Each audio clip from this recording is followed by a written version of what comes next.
అందరికీ నమస్కారం మిత్రులారా. హై బీపీ, హైపర్ టెన్షన్ మనకు ఈ సోమవారం, బుధవారం, శుక్రవారం, శనివారం 4 రోజుల్లో హైదరాబాద్, మొయినాబాద్ సంజీవిని ఆశ్రమంలో ఓపీ అవుతుంది కదా, ఫ్రీ ఓపీ. దానికి వచ్చేవాళ్ళు ఇటీవల ఈ కేసులు ఎక్కువైపోయినాయి. పొద్దున ఎప్పుడు 5:30, 6 గంటలకు వస్తారు. సరే, వాళ్ళకి అలవ్ వేయడానికి చాలా టైం పడుతుంది. 4, 10 గంటలకు, 11 గంటలకు వస్తారు. వచ్చి ఏంటి నీ ప్రాబ్లం అంటే, నాకు బీపీ ఎక్కువైపోతుంది సార్ అని చెప్తున్నారు. ఎంత ఉంది బీపీ అడిగితే 130, లేకపోతే 125, 122 రాగానే వచ్చిన వాళ్ళు ఉన్నారు. ఓకే, నాకు 130 ఉంటుంది సార్, 140 ఉంటుంది సార్, బీపీ ఎక్కువైపోతుంది అని చెప్పి అప్పుడు మేము బీపీ చూస్తే ఓకే ఎక్కువ ఉంటుంది. ఎందుకంటే మనోడు ఫుల్ యాంగ్షియస్లో ఉంటాడు కదా. ఏమైపోతుంది, బీపీ ఏమవుతుంది. దాంతో బీపీ పెరగంగానే దాన్ని చూసి నాకు కొలెస్ట్రాల్ ఉందా, లేకపోతే ఫ్యాటీ లివర్ ఉందా, లేకపోతే యూరిన్లో ప్రాబ్లం ఏదైనా ఉందా అని చెప్పి చూసుకొని ఇంకా 2D ఎకోలు చేయించేసుకొని, ఈసీజీలు చేయించేసుకొని ఫైనల్గా యాంజియోగ్రాములు తీసుకొని వచ్చిన మహానుభావులు కూడా ఉన్నారు. నీకు 50 ఏళ్ళు దాటిన తర్వాత యాంజియోగ్రామ్ తీస్తే ఎక్కడో చోట బ్లాక్ కనిపిస్తుంది కదా, దీనివల్ల వచ్చిందని చెప్పేస్తారు కదా. దీన్ని ఏమంటారంటే తెలిసి పులినోతో తలకాయ పెట్టడం అంటారు. అంతే జరుగుతుంది. నీ బాడీ ఏం చెప్పినప్పుడు నీకెందుకు గోలా? బీపీ 120/80 ఉండాలి. 120/80 ఎప్పుడు ఉండదు, 100% ఉండదు. పొద్దున్న లేచినప్పటి నుంచి నైట్ పడుకునేంత వరకు 24 గంటలు నీకు 120/80 మెయింటైన్ అయితే మనిషి చచ్చిపోతాడు. తెలుసా సంగతి? ఈవెన్ మెడికల్ బుక్లో కూడా 120/80 +or-20 మెన్షన్ చేశారు. అంటే పైది 100 నుంచి 140 మధ్యలో ఉండొచ్చు, కిందది 60 నుంచి 100 మధ్యలో ఉండొచ్చు. This a ratio. అంటే 100 మంది తీసుకుంటే 100 మందికి ఉండాలని కాదు, మ్యాక్సిమం నంబర్ ఉండొచ్చు అంతే. ఈ కండిషన్లో అంటే అప్పుడు మారుతూ ఉంది కదా కింద. మరి పైన ఒక 5-4 పెరగగానే టెన్షన్ ఏంటి మధ్యలో? మీకు ఎప్పుడైనా సరే బీపీ, నేను ఇంతకుముందు కూడా చాలా వీడియోలో చెప్పాను, ఎవరైనా పరిగెత్తారనుకోండి, మీరు అర్జెంటుగా ఏదో బస్సు ఏదో మిస్ అవుతుంది పరిగెత్తారనుకోండి, అప్పుడు మీ బీపీ ఎంత ఉంటుందో తెలుసా? 160, 170కి వెళ్ళిపోద్ది. ఇప్పుడు మనకు ఈ ఒలింపిక్స్లోని వాటిలో స్పోర్ట్స్లో ఆడేవాళ్ళు ఉంటారు. 100 మీటర్స్ స్ప్రింట్ ఎంత 3 నిమిషాలు 4 నిమిషాలు పరిగెత్తారు వాళ్ళు 100 మీటర్స్. వాళ్ళకి లాస్ట్ ఎండింగ్కి వెళ్ళేసరికి చూస్తే వాళ్ళ బీపీ ఎంత ఉంటుంది తెలుసా? 250, 300 ఉంటుంది. మరి వాళ్ళు ఏం చచ్చిపోవట్లేదా? లాస్ట్ దాకా వెళ్ళిపోయి గోల్డ్ మెడల్ తీసుకొని పోడియం మీద నిలబడి హ్యాపీగా ఎంజాయ్ చేస్తారు వాళ్ళు. మరి మన లెక్క ప్రకారం 120 నుంచి 124, 125 కానీ చచ్చిపోతారని చెప్పి మనం టెన్షన్ మనబడిపోతున్నాము. వాళ్ళు 300, 350 పెట్టుకుని వాళ్ళు బాగానే ఉంటున్నారు కదా.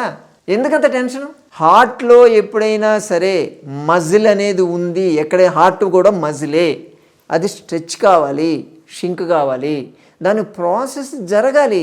ఆ మజిల్ లక్షణం అది. మీకు ఎప్పుడైనా సరే బీపీ పెరగాలి, తగ్గాలి. మీకు అవసరమైనప్పుడు మీకు 120/80 ఉంటే ఎప్పుడైనా పరిగెత్తాలంటే తప్పని పడిపోతారు, చచ్చిపోతాడు. ఎందుకంటే పెరగకూడదని నువ్వు దానికి రెస్ట్రిక్షన్ పెట్టేస్తే 120 అంటే ఏం పరిగెత్తారు, 4 అడుగులు కూడా వేయలేరు. నువ్వు వేస్తున్నావు అంటే అది పెరుగుతుందని అర్థం. హార్ట్కు ఉన్నటువంటి లక్షణము మజిల్ కాబట్టి పెరగాలి, తగ్గాలి. ఎప్పుడైనా సరే మీకు బీపీ చూస్తే 180, 200 ఉంది అంటే హ్యాపీ ఫీల్ కాండి. అవును, స్ట్రెచ్ అవుతుంది, మళ్ళీ తగ్గుతుంది. ఎప్పుడన్నా అది సడన్గా 80 పడిపోయిందని హ్యాపీ ఫీల్ కాండి, షింక్ అవుతుంది. అంటే మీ ఎలాస్టిసిటీ పోలే. హార్ట్ మజిల్ ఎలాస్టిసిటీ పర్ఫెక్ట్ ఉంది, తిరుగుతుంది. మీకు అవసరమైనప్పుడు పెరుగుతుంది, కావాల్సినప్పుడు తగ్గుతుంది, అంతే. You should feel happy. నా హార్ట్ బాగా పనిచేస్తుంది, మీకు హార్ట్ పర్ఫెక్ట్గా పనిచేస్తుంది అని అర్థం. మీకు విషయం చెప్పనా, మీ హార్ట్ హెల్తీగా ఉండాలంటే అప్పుడప్పుడు హార్ట్ అటాక్లు రావాలంట. మంచి కార్డియాలజిస్ట్, సీనియర్ కార్డియాలజిస్ట్ని అడగండి. అప్పుడప్పుడు మీకు హార్ట్ అటాక్లు, చిన్న మైల్డ్ హార్ట్ అటాక్లు వస్తే హార్ట్కి అలవాటు అవుతుంది. ఓకే, నాకు ఆక్సిజన్ కూడా తక్కువ అవుతుంది కాబట్టి ఎప్పుడైనా సీరియస్, ఇప్పుడంటే మైల్డ్ వచ్చింది, ఎప్పుడైనా సీరియస్గా వచ్చినప్పుడు దీన్ని ఎలా ట్యాకిల్ చేయాలి అని చెప్పి దానికి ఒక ప్రోగ్రామ్ ట్రిగ్గర్ అవుతుందంట. కాబట్టి మనకు తెలియకుండానే, మీరు చెక్ చేసుకుంటే కాదు, మనకు తెలియకుండానే కొన్ని వేల సార్లు హార్ట్ అటాక్ వస్తుంది బాడీకి. కానీ బయటపడిపోతున్నారు కదా.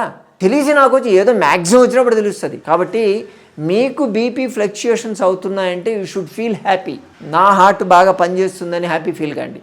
ఎప్పుడైనా ఎక్కువైంది అనుకోండి, రెస్ట్ తీసుకోండి. మీరు ఏదైనా అవసరానికి పరిగెత్తారు, చెప్పాను కదా, పరిగెత్తినప్పుడు ఎక్కువ వచ్చిందంటే హ్యాపీ ఫీల్ కాండి. నేను పరిగెత్తాను, నాకు అవసరమైనట్టు వచ్చింది.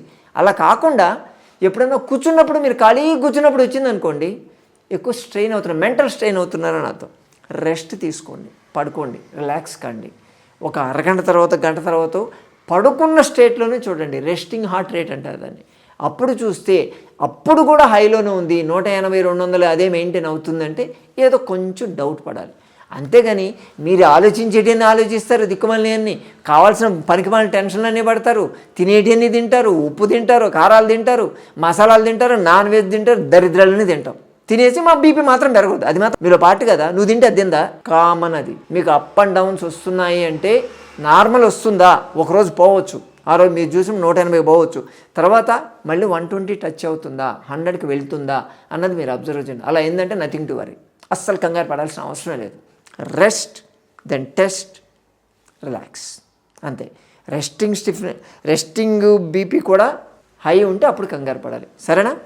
జాగ్రత్త తీసుకుంటారు కదా. మరోసారి మరో వీడియోతో మళ్ళీ కలుసుకుందాం. నమస్తే.